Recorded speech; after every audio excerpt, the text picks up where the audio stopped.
Lena! Oh, I have to unmute you. Okay. Aloha family, my name is Lena, I'm an alcoholic. And I'm very, very excited to be here. We did it. So just, so some logistics. I have a 4th edition big book that I'll be reading from.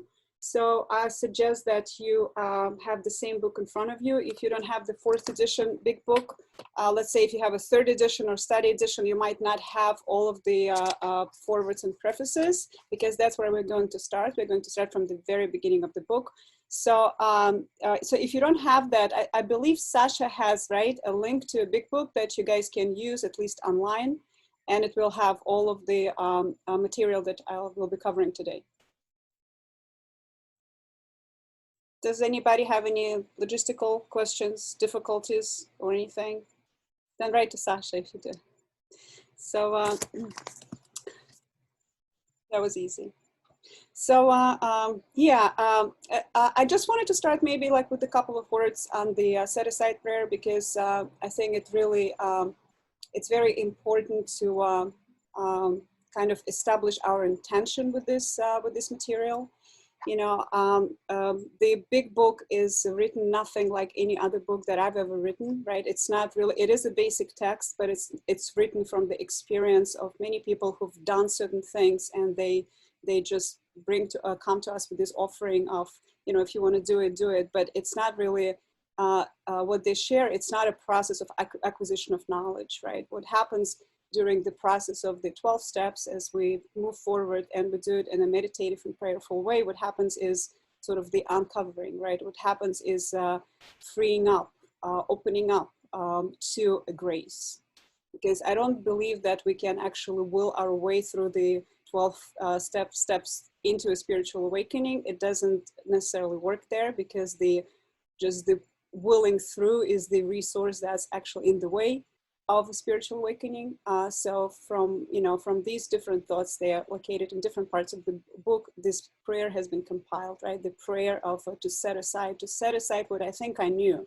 Because I know that when somebody comes to me with new information, my approach to this is, all right, so you're right here, you're wrong here. In any event, I haven't learned anything new, right? Because I'm looking at it with this critical mind. So it's very important to open up, to invoke God's power, to ask for help, just to be open, just to be available to whatever grace can flow in when we become honest and when we become sincere and humble, right? Humble, because, I think all of us come into this process of the steps, or, get drawn to the further experience of this because in some way we've been humbled by life, right? In some way we feel that there is something deeper that's available. And I know from my experience that, this book has never failed me. No matter how spiritual, what spiritual heights I thought I reached, right? I get humbled, I go back into it, I open up, I say the set-aside prayer, I make myself available, and a grace starts flowing in just like right from that moment.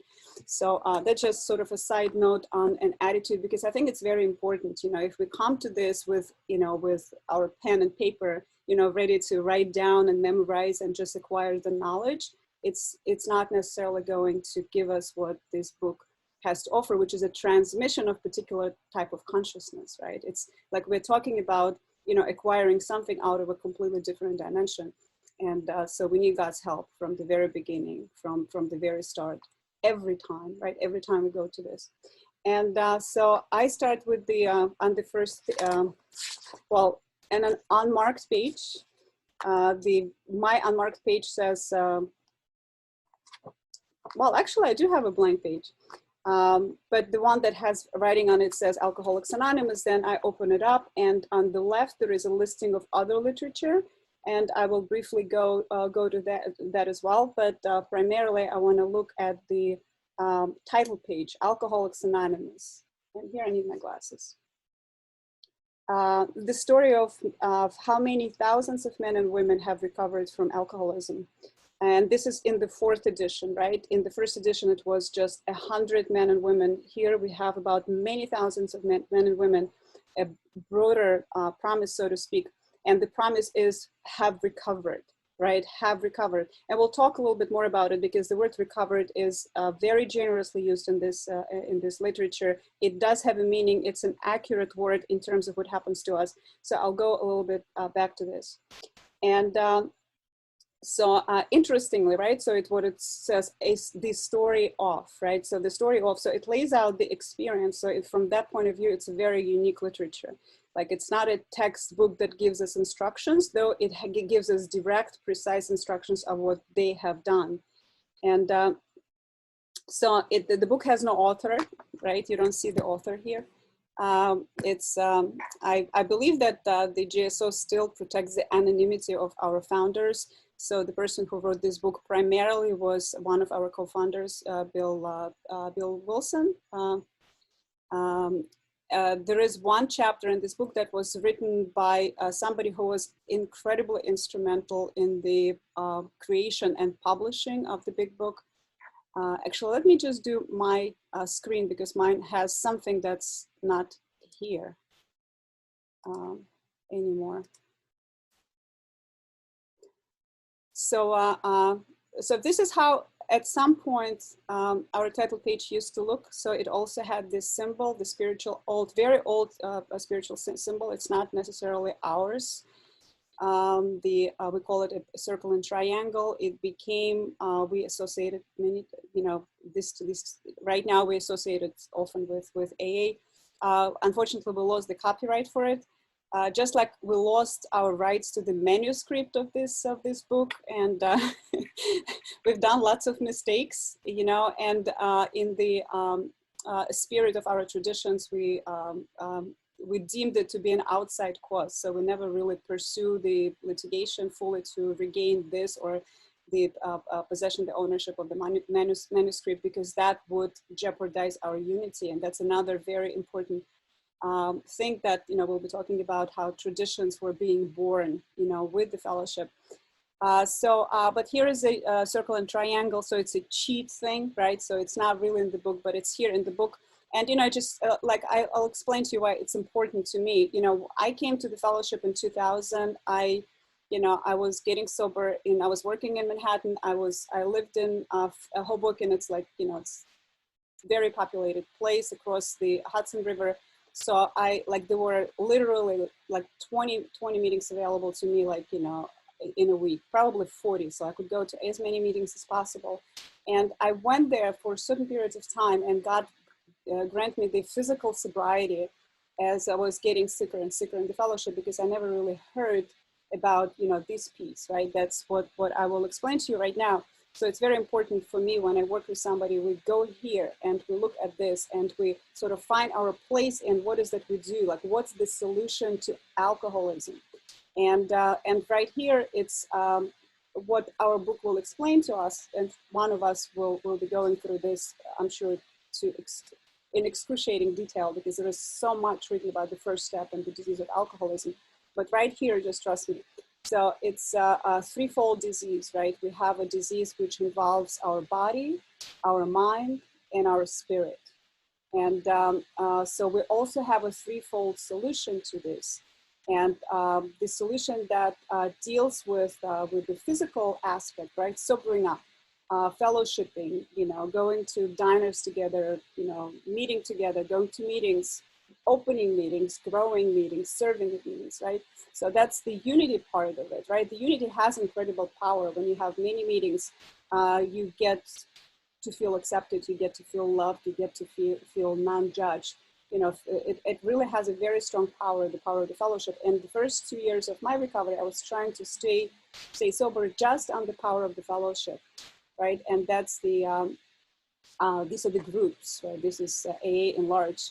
But this was the only thing that I was doing, right? And I didn't really realize, and it wasn't really explained to me until much later, that since our disease is threefold, there are three parts to our solution.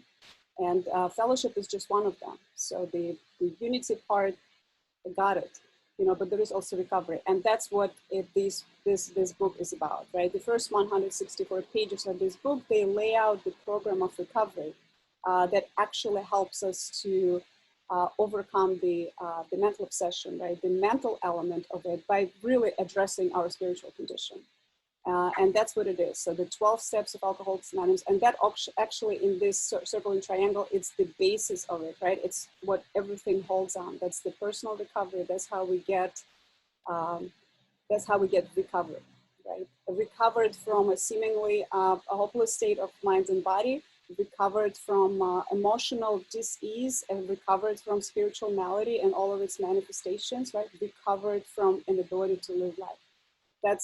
And that's what we will be doing in here, right? So we will be going through this text. We will not be doing it as a work group. We will be just, studying the book. At some point we can decide, as a group conscience to have a work group and work the steps together. Right now, it's just all about reading the book and sharing my experience. And next week it will be somebody else and then somebody else.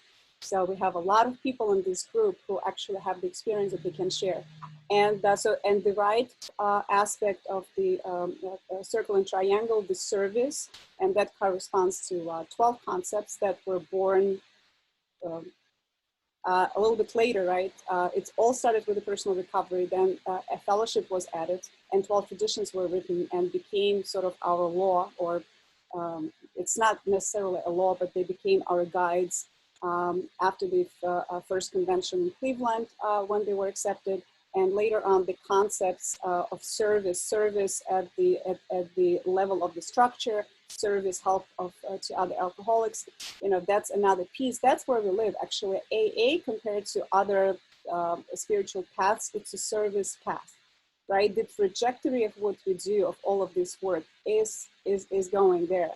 So when I start working with new people, we always talk about it because that's where we're headed, right? We're headed into a life, established life of maintaining spiritual conditioning 10 and 11, which involves self-examination, meditation, and prayer, which becomes sort of tools, and helping others. That's the goal, actually, of the steps, because that's how spiritual awakening maintains itself, transmits itself. That's how it clarifies itself. That's how that's how we grow in our spiritual life. So, so I'll close this one. And if you look at the page which is to the left, right? So we're going a little bit backwards, but just for this purpose. If you go to the book that's the page that's on the left, it lists other books, right? Other books, it's the books they're considered to be accepted by a conference. And there is a 12 and 12 steps and 12 traditions, and describes what it is. So what it says is 12 steps and 12 traditions is an interpretive commentary on the AA program by a co-founder. It's also a very important thing because, we need to know what Big Book is and what it isn't, and also what 12 and 12 is and what it isn't, right? So it's not really a basic text. It's not the instruction for how to work the steps. It's an interpretive commentary. It has a lot of very helpful stuff. But the basic text, what we use as the guides for us to go through the process of the steps, it's laid out here in the Big Book in the first 164 pages, or how Amanda correctly noted in all of the Roman numerals and up to 164 in real numbers. And just one little thing that I wanted to read to you, it's not here in the book, but in actually 12 and 12, it describes what a 12-step process, what 12 steps are, what do they give us, already using the experience, not just, the first, in the first 4 years of the fellowship, but, in 53 it was written, I believe, so like many years later. So this is what it says about 12 steps. A's 12 steps are a group of principles, spiritual in their nature, which, if practiced as a way of life, can expel the obsession to drink and enable the sufferer to become happily and usefully whole. I think it's awesome. So next page is, we'll skip the page with copyrights and the printings and go right into contents. I'll just spend like literally 1 minute here. It's so what you see on this page is primarily the program part of the Big Book, right? So the Big Book consists of 11 chapters, and then personal stories. And personal stories have changed, and we'll read about it. They've changed from edition to edition. They were reshuffled, they were grouped, you know, they were added and removed again. So like a lot has happened with the personal stories, but not much, if anything at all, happened with the program part of it. So, and that's where our focus will be. So here you see there are prefaces and forewords. I'm going to start going through them. And then we come to the first sort of substantive piece. After that is the doctor's opinion. It used to be on the first page. I don't know why it was, how it was moved to, you know, the Roman numerals, but that's where it is right now. And basically for us, it's the, you know, it's a chapter that outlines the problem and also hints at the solution, right? From the experience of a doctor, from the observations of a doctor. Then we have Bill's story, which is an example of a problem and of the solution. And some people consider Bill's story as sort of the perfect qualification, right? So, you know, like half of it is what he used to be like, then what happened, how he was brought to his knees, and how he experienced another dimension, and what were the steps that he's taken, and what his life has become. So many people use sort of Bill's story as a kind of example of how to tell our stories. And then there is a solution which outlines the solution, and so for those who really want to jump in, so there is a more about alcoholism, which is where the first step concludes. Not really, like the first, let's say the first part of the first step that has to do with the powerlessness over alcohol, it concludes. But you know, the other powerlessness, the powerlessness in having to play compulsively to play God, you know, that part is really throughout the book, and that's what the recovery really is about. It's about addressing that spiritual condition. So we have there is a solution. Then there is more about alcoholism, and then we have we agnostics, basically the second step, how it works, and into action. They have several steps in them. They cover steps 3 through 11. And then we have working with others, and the 4 more chapters to wives, the family afterwards, the employers, and the vision for you. And all of these, starting with from 7 to 11, they are considered to be as a chapter that have to do with 12 steps, since the 12th step has several elements to it. One is the prerequisite, having had a spiritual experience, and then the second part, the main part, is try to carry this message to other alcoholics, and that's chapter 7. Very extensive, very detailed, because people who wrote this book, they had incredible experience in working with other people. Like literally they worked with thousands. So what we have is a benefit of them working with other people, and you'll see the step work all throughout this book, right? And I'll be pointing out when I will be doing it. So, and but the last part of it is practicing these principles in all our affairs, right? So the remaining chapters, to wife, the family afterwards, the employers, vision for you, has lots of different tips how to practice these principles in all our affairs. And the vision for you is, I love that chapter. It's really how to grow your own fellowship. You know, how to open a book like this, how to get together with like-minded people, how, you know, we can have the really freedom to associate ourselves with people who believe like we do, and who believe in serving others the way we do. So I think it's so that's it. And we'll skip through stories. We will not be reading the stories. Stories are great. I think stories are wonderful to read. At your own time. I know that my journey in Alcoholics Anonymous started with really with reading some stories, or hearing some stories and identifying with that. But it's not the purpose of what we do here. So here we will be just concentrating on the first 164 pages that lays out for us what the first 100 did to recover from alcoholism. So, so we start with the preface, right? And that's a preface to the 4th edition. So if you don't have the 4th edition, you're not going to have this. Oh, Sasha has it here. Wow, you have a different printing. I think I have an older printing, so my numbers will be off. So this is the 4th edition of the book Alcoholics Anonymous. The first edition appeared in April of 1934, and in the following 16 years, more than 300,000 copies went into circulation. The second edition, published in 1955, reached a total of more than 1,150,500 copies. The third edition, which came off press in 1976, achieved a circulation. And here, I guess I have a different printing. So Sasha is here, he's saying 19,550,000 in all formats.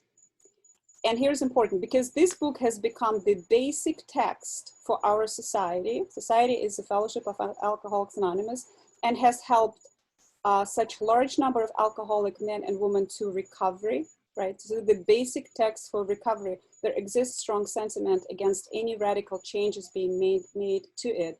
And indeed, through all of the editions and through all of the printings, this portion of the book, the first 164 pages, they haven't changed. And according to bylaws, it would require two-thirds of votes of all living AA members to make changes to this portion of the book, which is nearly impossible because we don't even have that much participation. So it's it is what it is. I mean, there were minor changes made to reflect numbers, right? Change in numbers of growth, but the substantive part of it has remained the same. And then it says, therefore, the first portion of this volume describing the AA recovery program has been left untouched in the course of revisions made for the second, third, and fourth editions. The section called The Doctor's Opinion has been kept intact, just as it was originally written in 1939 by the late Dr. William D. Silkworth, our society's great medical benefactor, which is true. The only thing that's not mentioned here is when the big book, the first edition, was printed, Dr. Silkworth was still alive. He actually passed in the 50s before the second edition was printed, and his name was not shown. I mean, it was the doctor's opinion, his name was concealed. And the reason for that was because he was talking about things that were not really fully accepted in the medical community at the time. He was talking about the allergy of the body. He used that term as a sort of tentative term to show the specific sensitivity of an alcoholic to alcohol, and that was not yet widely accepted in the medical community at the time. But even more than that, he was taking a lot of heat because he was viewing the disease of alcoholism as a disease, right? We were no longer degenerates. We were no longer, sinners. We were no longer, social outcasts and all other, type of social garbage, right?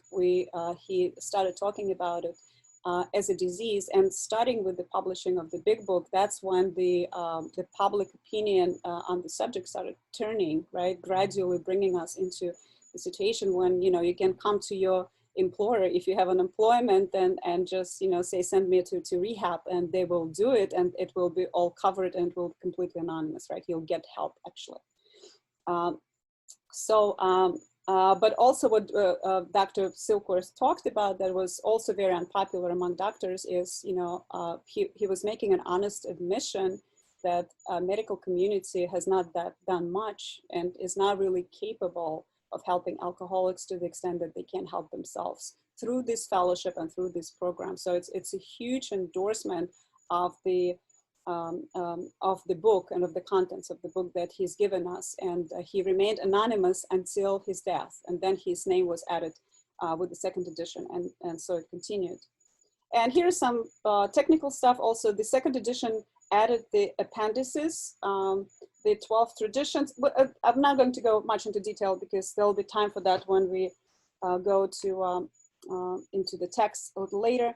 So the second edition added appendices, the 12 traditions, which were really only accepted. They only the society has grown to the extent that there were certain rules were needed to protect the unity and to protect its existence from ourselves, actually.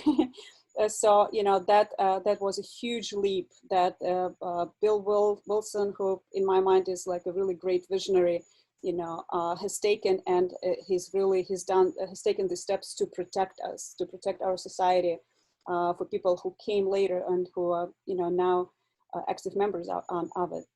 And the directions for getting in touch with AA, this was also added, but the chief change was in the section of personal stories, which was expanded to reflect the fellowship's growth, which indeed was probably necessary, because the first cases, they were very, very low bottom cases. They were different, and, you know, between 39 and 55, you know, people were coming in who perhaps haven't lost all, or people who've had different experiences, or they were, you know, different gender, or they were different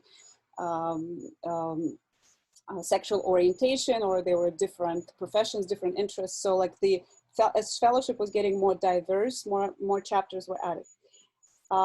Bill's story, Dr. Bob's Nightmare. So these are the stories of our co-founders. And one other personal history from the first edition were retained intact. They were edited, and one of these were retitled. New versions of 2 stories were written with new titles. 30 completely new stories were added, and the story section was divided into 3 parts under the same headings that's used now. In the 3rd edition, part 1, Pioneers of AA, was left untouched. 9 of the stories in part 2, They Stopped in Time, were carried over from the 2nd edition. 8 new stories were added. In part 3, they lost nearly all. 8 stories were retained. 5 new ones were added. The 4th edition includes the 12 concepts, right? So the 12 concepts of world service, you know, that was added to our fellowship as a structure became necessary, right? As we'll talk about later.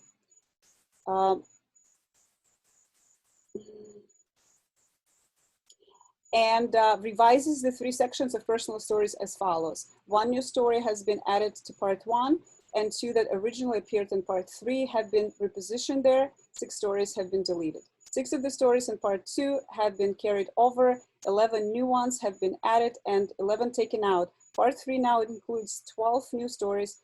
8 were removed in addition to the 2 that were transferred to part 1. So you see all of the changes that happened, they've happened to the stories, and some other things were added. So nothing has happened to the first 164 pages, like to the program part of recovery.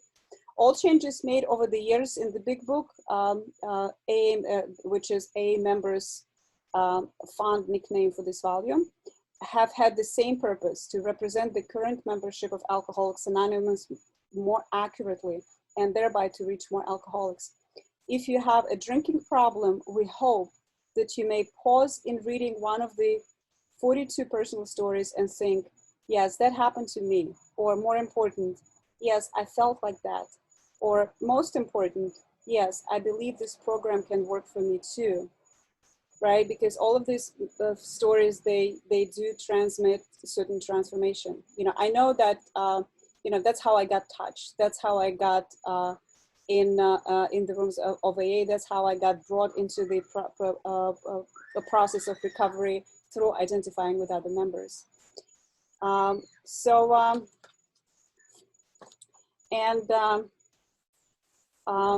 Just to brag on behalf of the fellowship, I mean, as of today, like now we know what this book is and how vastly popular it became.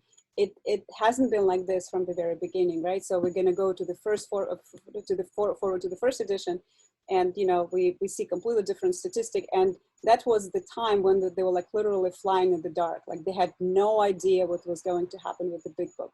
But for now looking back, the 4th edition, great success. So so over 30 million copies of the big book were sold, and it's considered to be one of the best-selling books of all times. In 2011, Times Magazine called it one of the 10 best of most influential books in English since 1923, which is the year when they came into existence. And in 2012, Library of Congress designated Big Book as one of 88 books that shaped America. So it's almost like Bible. in terms of popularity. So, so the next thing is forward to the first edition. Sasha's like really, really rushing me. I guess I like to hang. Let me just take a look at time. Okay. I have been speaking for 30 minutes already.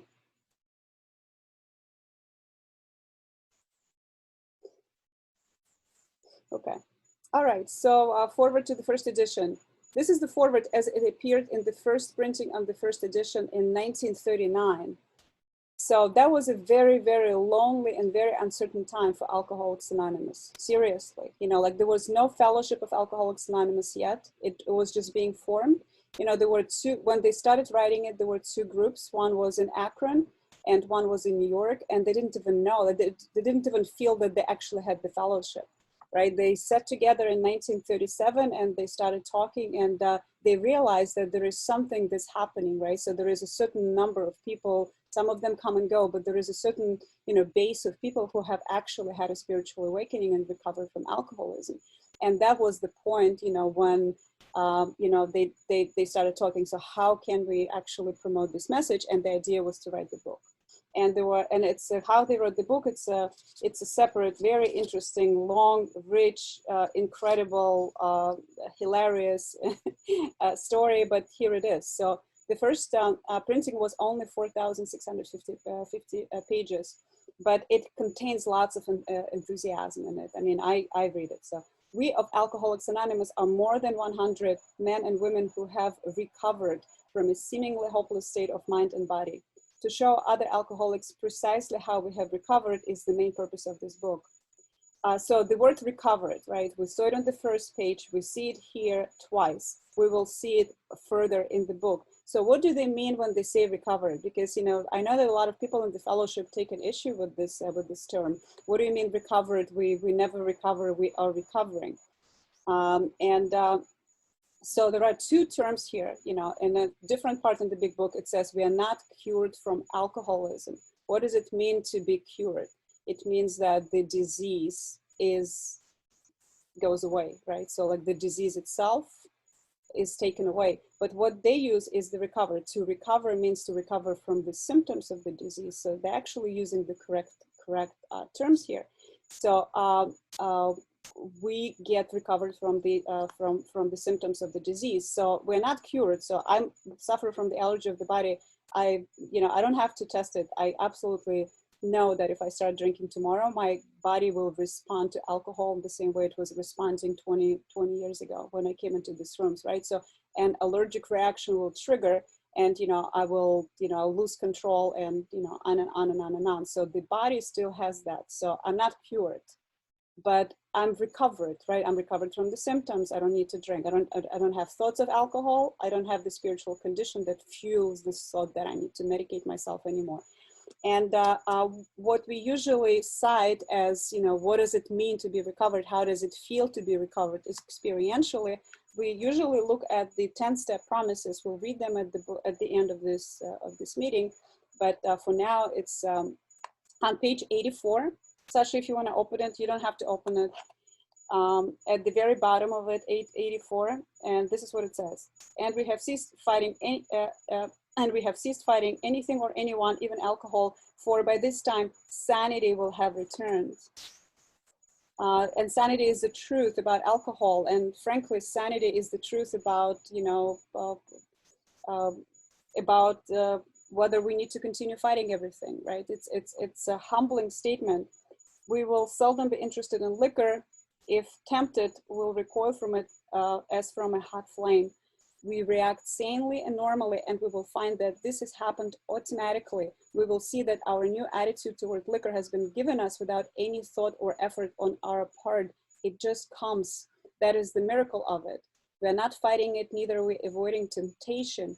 We feel as though we had been placed in a position of neutrality, safe and protected. We have not even sworn off. Instead, the problem has been removed. It's not I who stopped drinking, right? The problem has been removed. It doesn't exist for us. We're neither cocky nor are we afraid. This is our experience. This is how we react as long as we keep in fit spiritual condition. So there is a condition to me staying recovered. but the recovered is a promise. And also, you know, what it says here, it just comes, right? So it's not self-help, it's spiritual help. It doesn't come, if I'm a true alcoholic and truly lost control, you know, my only source of recourse, my only recourse is the spiritual experience. That is what this book offers, right? And then it says, for them, for new people, we hope these pages will prove so convincing that no further authentication will be necessary. We think this account of our experiences will help everyone to better understand the alcoholic. Many do not comprehend that the alcoholic is a very sick person, and besides, we are sure that our way of living has its advantages for all. Why? Because, you know, there is no such thing as an alcohol problem, it's a spiritual problem, right? There is no such thing as food problem, it's a spiritual problem. There is no gambling problem, it's a spiritual problem, right? Alcohol, gambling, drugs, food, these are all symptoms. This is how we medicate the spiritual condition. You know, but this book offers us something different. It transforms the spiritual condition, it heals us from inside. And as a result of it, there is no need to run. There is no need to medicate. There is no need to, you know, to seek, to try to solve the problem on the outside. And actually this statement, which was written in 39, right? So the book just published, this became one of the most prophetic statements in this book, because at this time we have over 200 fellowships that use 12-step program, 12 steps as the basis for their program. For the same reason, right? So at the core level, you know, our problem is the same. It is important that we remain anonymous. You know, these are certain things that, you know, were necessary for the survivor of early AA, and they became a basis for some of our traditions. It is important that we remain anonymous because we are too few at present to handle the overwhelming number of personal appeals which may result from this publication. Being mostly business or professional folk, we could not well carry on our occupations in such an event. We would like it understood that our alcoholic work is an avocation.